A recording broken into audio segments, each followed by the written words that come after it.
All Karachi milk retailers welfare association की जानिब से पीर से कराची में खुले दूध की फरोख्त बंद करने का ऐलान कर दिया।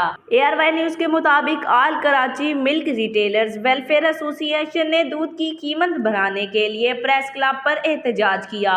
रहनुमाओं ने इंतजामिया को 72 घंटे का अल्टीमेट दिया है कि वो दूध की कीमत के हवाले से भी फैसला करें। मिल्क रिटेलर्स ने पीर के रोज से कराची में खुले दूध की फरोख्त बंद करने का ऐलान किया है।